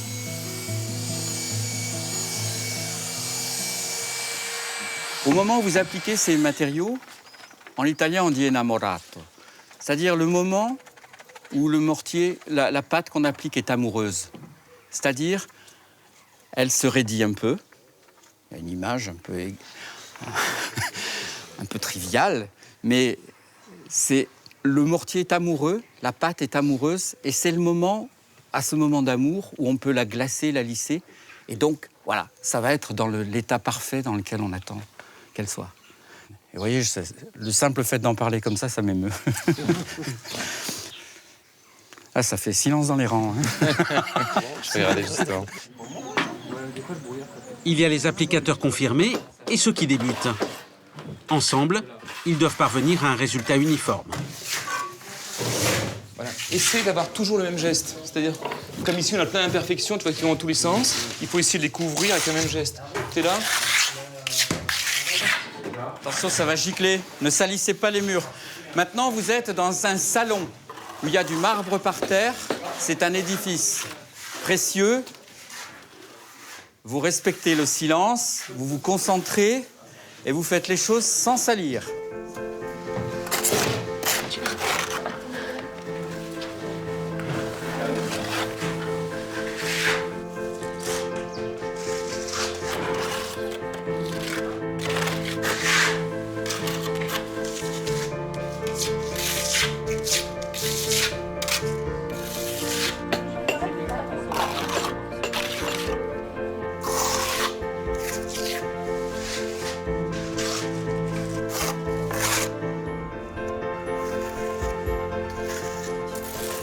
J'aime bien quand vous êtes silencieux comme ça, c'est agréable. C'est-à-dire que chaque petit mot déchire le silence, c'est bien ça. C'est intimidant? On a un peu la pression de ne pas faire assez bien en fait. Parce que bon, c'est pas rien comme bâtiment, c'est quand même un bâtiment historique, donc on a envie de faire très bien et quand c'est la première fois qu'on le fait, on ne sait pas trop.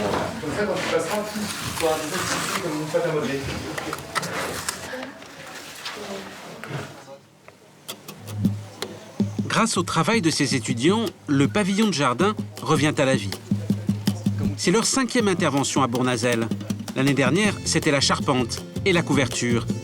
Cette année, c'est donc la finition des murs à la manière des palais Renaissance. Dans la soirée, Thierry et Hervé sont plus que satisfaits. Alors, même les imperfections qu'on voit là, finalement, c'est rien du tout. Parce que d'ailleurs, ça fait un petit peu le geste. C'est ce qui est intéressant aussi dans l'enduit par rapport aux enduits projetés, par rapport au système nouveau, enfin pas très nouveau avec tyrolienne, c'est qu'ici, au moins, on a le geste. Hein, là, on a la mémoire de la main.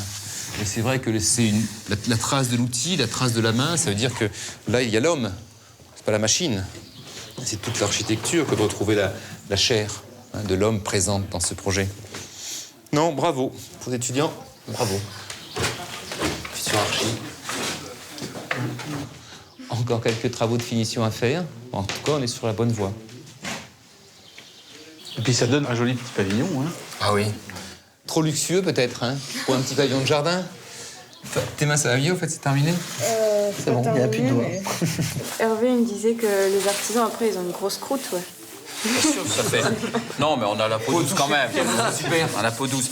Mais c'est sûr que quand tu tires du plâtre en plein hiver, tu vois, moi j'ai commencé comme plâtrier, tu tires du plâtre en plein hiver, eh bien, quand tu vas draguer une fille, tu lui mailles ses bas et tu lui fais pas des caresses avec le plat de la main.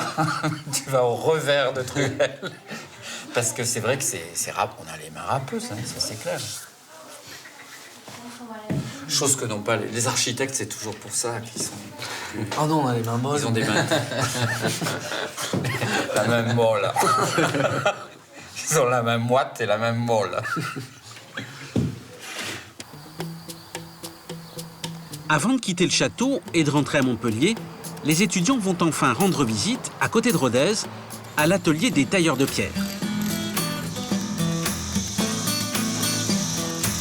Ce sont eux qui, à la manière de la Renaissance française, sculptent les éléments de la future façade du château, en restant fidèles aux techniques de leurs lointains prédécesseurs.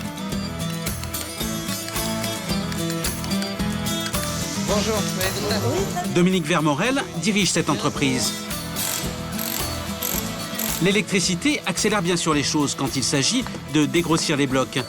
Mais lorsqu'on rentre dans le détail, rien ne vaut le travail à la main. C'est pas trop dur, non? Non, à chaque fois, ça m'étonne de voir les femmes travailler la pierre. Ah non, mais je dis pas que c'est pas bien, mais c'est un métier tellement dur physiquement. Je sais pas si vous avez déjà essayé, c'est... Vraiment, il faut... Ah, mais on se muscle les 2 premières années après ça. On bol.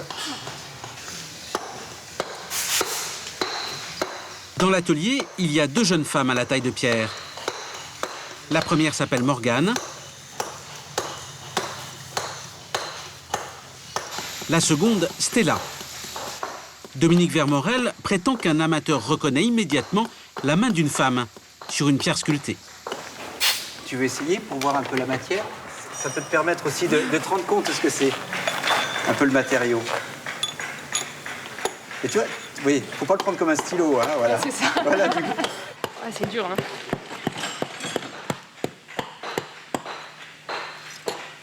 Vous vous rendez compte maintenant qu'en architecture, une pierre taillée, ce que c'est, quoi. Parce que bon, c'est des heures d'un métier à apprendre, une sensation, une réflexion. Le tailleur de pierre, il va se trouver seul pendant des centaines d'heures, parfois, avec son caillou, à tailler son caillou. Et puis après, il va faire partie d'un édifice et on repart pour des centaines d'années, quoi. Ouais. Il faut que ça soit... Voilà, tu vois, d'ailleurs, l'outil lui dit qu'elle n'est pas en bonne position. Et moi, je suis content que les étudiants puissent toucher, se rendre compte, parce qu'ils comprendront mieux demain ce que c'est. Ouais.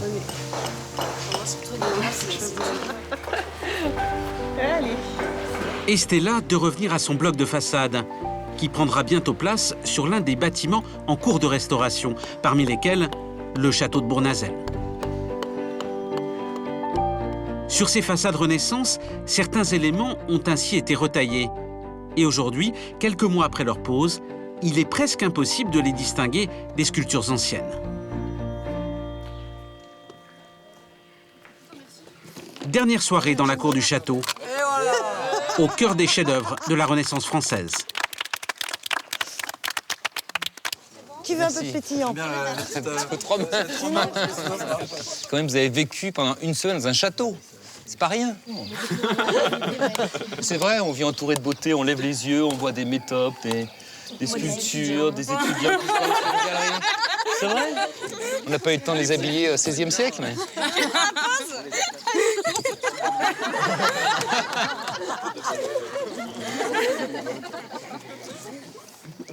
Qu'est-ce que ça leur apporte de faire ça dans ce cadre-là? Je pense qu'il y a d'abord une imprégnation d'un site, d'une architecture, d'un décor, d'une sorte de qualité précieuse, une belle architecture du XVIe siècle. Et puis on se projette dans une petite construction assez mineure, qui paraît secondaire, quelconque, qui disparaît complètement dans le paysage. Et on se rend compte que même une petite construction du bout du monde, eh bien, puisqu'elle est dans cet espace qui est celui de la Renaissance française, a une qualité. Et tout le travail, je crois, des étudiants, c'est cela, c'est de comprendre que finalement, même dans ce qui apparaît mineur, il y a une vraie beauté. Et ce regard sur le bel objet simple, je crois que c'est un petit peu ça le message de ce chantier. Et puis surtout, comprendre que finalement, tous ces gestes qui construisent le patrimoine, eh bien, ils peuvent être grandioses à travers des beaux châteaux, ils peuvent être précis aussi dans des petites architectures. Je crois que tout se résumerait un petit peu à ça. Bon, je suis un peu caricatural, mais c'est un petit peu le message qu'on veut faire passer. Le geste, la beauté, cette beauté fortuite, hein, comme disait Balzac, qu'il faut retrouver. Voilà. Je voulais juste remercier Madame Merlin de nous avoir accueillis. Et surtout à M. Verdier et à Hervé de nous avoir appris tout ce qu'on sait. C'est vraiment une expérience formidable. Ce que vous savez, vous anticipez beaucoup.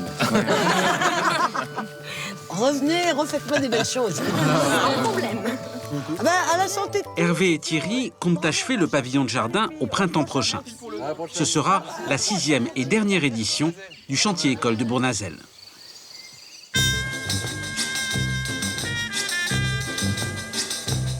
C'est la fin de l'été. Direction les Pays-Bas. Erwin veut faire découvrir à Jean-Paul le pays des moulins et lui présenter le meunier qui le formera bientôt à son nouveau métier. Les amis qu'on va voir, c'est des gens que j'ai rencontrés les 10 dernières années en fouillant dans l'histoire des moulins hollandais. Parce que je me suis rendu compte, quand je me suis penché sur la meunerie hollandaise, la tradition, qu'il y a une sorte de compagnonnage hollandais. C'est pas comparable au compagnonnage français, mais une sorte de guilde des meuniers qui sont étroitement liés et fiers de l'être et qui sauvegardent le métier entre eux et qui font de la formation à des jeunes, à des moins jeunes. Donc c'est une transmission de savoir qui me tient à cœur, que je vois là-bas. 5 heures de route plus tard, l'arrivée en Hollande, dans la région de Rotterdam.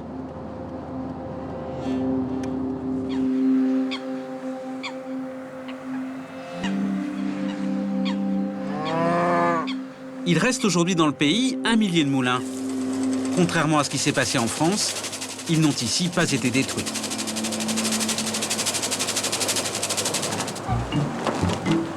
Première étape, le site incontournable pour tous les passionnés de moulins. Kinderdijk. Ok Jean-Paul, ik heb geen bel.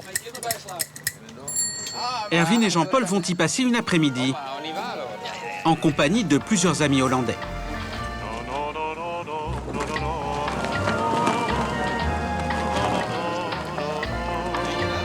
Kinderdijk, c'est-à-dire la digue de l'enfant.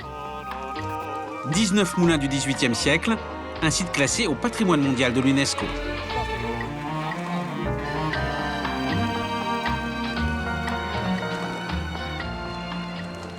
En 1400, il y a eu un énorme raz-de-marée, comme un tsunami sur la Hollande, qui a dévasté pas mal. Et on dit qu'après cette inondation gigantesque, il y a eu un panier avec un enfant qui a flotté par ici et qu'on a récupéré au long de la digue. Donc c'est la digue de l'enfant, des enfants Kinderdijk, c'est ça. C'est vieux comme tout. Ces moulins, appelés moulins à polder, ont été utilisés pour assécher les terres de Hollande. Un pays toujours sous la menace d'une montée des eaux, comme en 1953, la dernière catastrophe naturelle de ce type dans le pays. Elle avait provoqué la mort de 1800 personnes.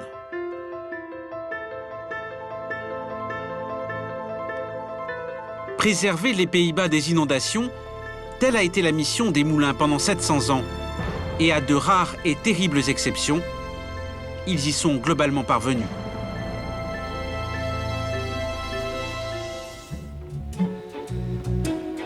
Ces moulins sont les témoins de ce combat contre la force de l'eau. Sans eux, la moitié du pays serait en zone inondée. La vie y serait impossible et les terres incultivables.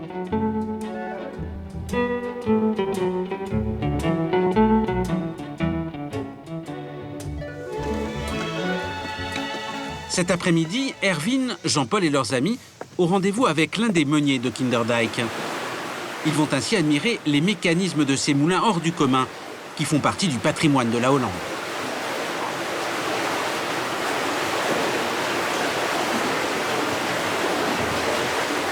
Quand ça tourne à force 7-8 et qui tourne encore, la pression, l'éboulement de l'eau ouvre carrément le portillon.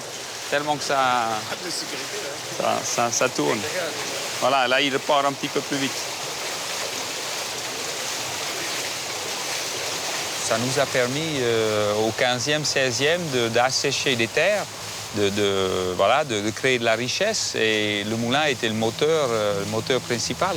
Donc les Hollandais l'ont connu comme un outil de travail qui a permis la progression économique du pays. Le meunier de ce moulin s'appelle Harry. C'est une charge qu'il a héritée de sa famille, mais qu'il assume bénévolement. Son moulin, comme les autres moulins à polder des Pays-Bas, n'est utilisé qu'en cas d'urgence. Des pompes modernes l'ont maintenant remplacé. Erwin est invité à visiter le dernier étage. La machine y est impressionnante. Ces types de moulins, c'est des vraies bêtes de course parce que ça tourne jusqu'à 80 passages d'ailes par minute, donc c'est plus vite il y a plus qu'une par seconde. Et la transmission, c'est le grand rouette qui est immense, accélère encore 2 fois plus vite le mécanisme en dessous. Donc c'est des vrais moulins de course qui ont été justement développés pour être puissants pour les polders de cette région-là. Harry entretient son moulin avec du lard, comme ses prédécesseurs au XVIIe siècle. Les moulins de Kinderdijk doivent toujours être prêts à fonctionner en cas d'une brusque montée des eaux. Fin de la première journée, Jean-Paul a découvert un paysage qui a depuis longtemps disparu en France. Ouf, on m'avait dit que tu vas manger du moulin, mais là, je suis rassasié parce que c'est pas rassasié, mais c'est impressionnant le nombre de moulins et pour le nombre de mètres cubes d'eau à brasser, à remonter. Ils ont su garder une vingtaine de moulins regroupés, bien protégés aujourd'hui, parce que c'est un site inscrit au site mondial de l'UNESCO, donc ça montre bien sa valeur historique. Puis l'entretien se fait, sa vie. Il y a des meuniers qui sont là tous les jours, ça se voit surtout aujourd'hui. Donc c'est ça le côté exceptionnel, la grandeur du site. Erwin réserve encore d'autres surprises à Jean-Paul, car les moulins à polder sont de plus grande taille que les moulins traditionnels. C'est pourquoi ils peuvent également servir de lieu d'habitation. L'un des amis d'Erwin, Thijs, propriétaire de ce moulin, s'est ainsi installé au rez-de-chaussée dans l'ancienne maison du meunier et de sa famille. Thijs a bien sûr fait quelques aménagements, transformant ainsi en placard les anciennes chambres d'enfants, qui étaient de taille plutôt modeste. Ah, ok, une petite chambre d'enfant. Parce qu'à l'époque, il ne fallait pas coucher la tête. On avait peur que ça fasse exploser le cerveau, le sang descendait, donc on couchait presque assis. On habitait, oui, ils étaient jusqu'à une dizaine dans ce lieu-là, 10, 12, hein, 10, 12 mensen. Ze hebben met 13 mensen gewoond, ja. Voilà, jusqu'à 13 personnes, voilà. En dan lagen de jongens, de oudere jongens, gewoon los op zolder, zeg maar, op strozakken. Hier de meiden en de ouders daar, met de kleinste waarschijnlijk. Il y a un petit grenier, donc les garçons, les grands garçons, ils dormaient sur des lits de paille là-haut, sur des sacs de paille. C'était... Mais bon, ils travaillaient tous dans les champs ou dans les alentours, donc c'était que pour se réunir le soir et dormir. C'était la vie dure.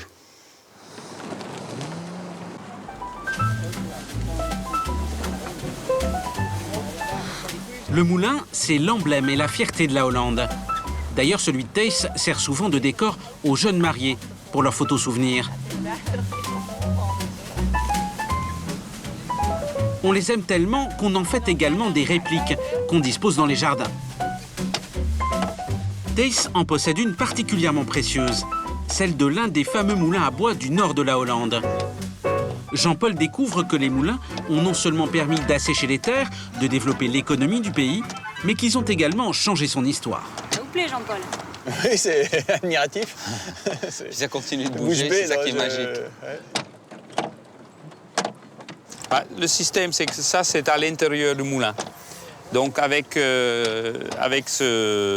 Voilà, il y a un mécanisme, c'est pas tout à fait ça, mais ça fait bouger, quand ça tourne, ça fait bouger la lame de scie à ruban, comme ça verticalement, par une sorte de cardan. Et donc quand on présente devant une bille de bois, bah, les lames vont couper la bille en plusieurs tranches. C'est ça qui a été inventé en 1592. Ça a permis de scier de grosses quantités de bois pour faire des navires de guerre et des bateaux qui allaient dans les pays de l'Orient, l'Indonésie, la Chine, chercher les épices. Et ça a fait la fortune des Pays-Bas, plus vite que les Anglais, les Portugais, les Français. Parce qu'ils ont inventé le système de sciage comme ça. À la fin du XVIe siècle, les Pays-Bas conquièrent le monde. Pour le pays, c'est le fameux siècle d'or. Grâce à la construction navale, donc grâce aux moulins à bois, les Hollandais deviennent de grands conquérants et de grands commerçants. Ils s'installent ainsi au Brésil, à Java, en Inde ou en Angola.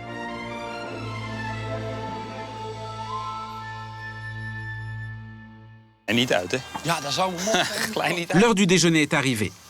Thijs, cuisinier de profession, a préparé un plat typiquement hollandais, la soupe à la moutarde. 4, hè? Oh, 4. Ja, hoi pa. Arrivent alors les parents d'Erwin, qui habitent dans les environs. Avec eux, un autre meunier, il s'appelle Marc. C'est lui qui formera bientôt Jean-Paul au métier. Zal ik hem opscheppen? Ja, schep jij maar eens op. Ils m'ont vu partir en vélo et la caisse à outils. Ils m'ont vu découvrir avec difficulté la culture française. Ils m'ont vu revenir avec Evelyne, ma femme française, donc c'est tout un choc culturel. Et puis malgré tout ça, voilà, j'ai réussi à faire mon petit bout de chemin, à être heureux, voilà, principal. Et puis, ils m'ont toujours bien épaulé. Tout au long de la vie, ils ont dit, quand l'idée était bonne, ils m'ont toujours encouragé. Et puis toute la famille suit cette aventure aussi, qu'on passe ensemble aujourd'hui. Donc voilà. C'est une fierté, en 2 mots, c'est la fierté.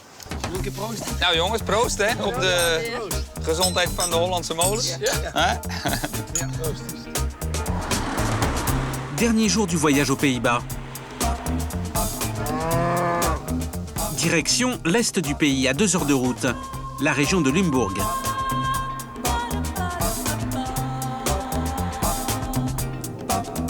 C'est le moment qu'attendait Jean-Paul depuis le début du voyage. Car c'est l'endroit où il va être initié à la réalité de son nouveau métier.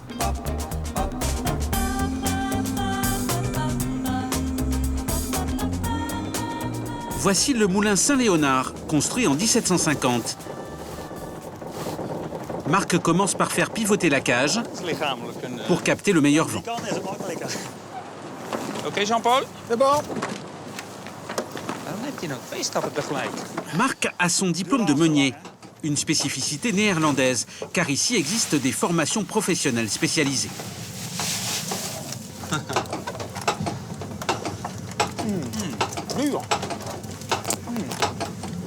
Pour la première fois, Jean-Paul voit un moulin qui produit régulièrement de la farine.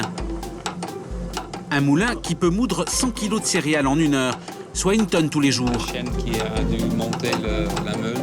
Jean-Paul s'y voit déjà. C'est impressionnant quand même.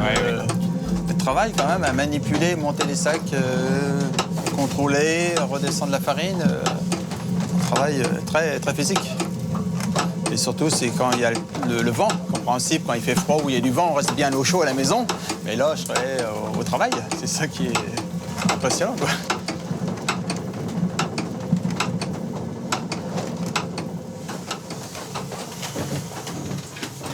Ah. Bonne récolte quand même. On dit qu'elle est meilleure, cette farine. Qu'est-ce qu'elle a de spécial? La farine faite entre les meules, on va dire c'est complet. Il y a encore, voilà, il y a le son, il y a la mouture contient encore tous les éléments d'une graine de céréales. Aujourd'hui, la farine triée dans des usines est tellement séparée, tellement triée que pour recomposer une farine complète, ils rajoutent plutôt de la matière. Et là tout est encore ensemble. Donc le goût est plus riche grâce à ça. Là, il y a donc un potentiel de marché parce que les gens, ils aiment savoir la qualité de leur terroir. Donc c'est important. Quand les produits se mélangent de trop, on perd la traçabilité, on perd la confiance et le sentiment d'appartenance à la nature. Ah, il est beau, hein? Si seulement, hein, demain, on aura autant à Doche. C'est tout doux. Pas demain, mais après-demain. La formation de Jean-Paul commencera dans quelques mois, quand le moulin de Doche sera équipé et prêt à moudre lui aussi des céréales.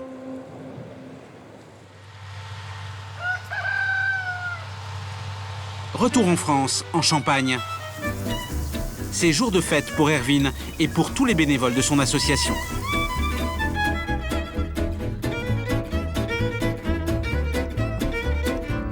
Car ils reçoivent aujourd'hui un prix de la Fondation du patrimoine qui récompense la qualité de leur réalisation.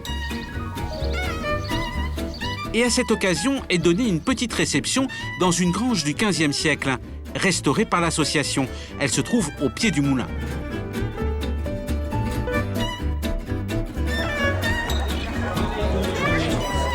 Entre-temps, le four à pain a été achevé par Céline et son ami de l'école du patrimoine de Troyes. Le boulanger s'appelle Bernard. Il apprécie la qualité de son futur outil de travail. C'est quand même petit, hein, c'est vite petit quand c'est... Est-ce que tu veux un jus profond avec ça? Est-ce qu'il est assez long? On en fera d'autres, hein? Oh, là tu vas avoir chaud aux mains, là. Ouais. C'est touchant que ces outils-là vont reprendre vie dans les mains des hommes de métier et que c'est eux qui vont nous enrichir. Parce que ce qui m'intéresse, ce qui nous intéresse dans l'association, c'est de lancer des défis, de surmonter des défis, mais de le voir enrichir par les gens qui prennent plaisir à se greffer dessus et à enrichir le site. C'est ça, c'est l'objectif de l'association, c'est de sauvegarder le savoir-faire de la meinerie. Parce que ça s'éparpille vite, hein. Ça fait 50 ans que plus personne fait du feu de bois, quasiment. Donc, si on peut grouper cette connaissance, c'est tout beau, c'est tout bénef. Bon, il faut que je dise la vérité. C'est un moment de grande émotion pour Erwin. Chacun dans cette salle a apporté une pierre à l'édifice ou nous a donné du vent dans les ailes. C'est vrai que cette histoire est une belle histoire de couple d'abord. Parce que sans ma femme Evelyne, Pardon, je commence à avoir des larmes. Sans mon épouse, j'aurais pas fait grand-chose, certainement. Ou on se sera séparés, ou j'aurais rien fait, je sais pas. Mais heureusement qu'on vit ça intensivement ensemble depuis des années. Ma fille Flore, elle a subi aussi des conséquences, mais elle est fière d'être là aussi aujourd'hui, donc c'est super. Parmi vous, il y a aussi énormément de personnes qui nous aident, qui nous motivent et qui nous font rêver pour le lendemain. Donc, je les remercie tous. Je vais donc remettre le chèque de 5 000 € à l'association. De quoi faire avancer plus vite certains projets. Erwin voit peu à peu son rêve se réaliser.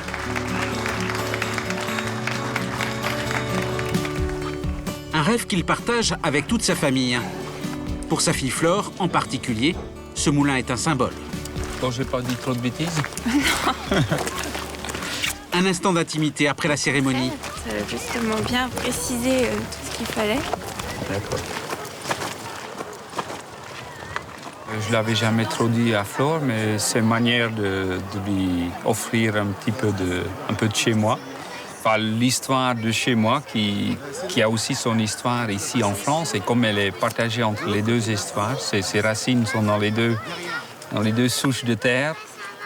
Voilà, ici elle est fière de ce qu'on a fait, ce que j'ai fait avec Evelyne et l'association. Et puis c'est aussi un clin d'œil pour ne pas qu'elle oublie qu'en Hollande ils y sont aussi. Et qu'elle a intérêt de défendre ce double nationalité.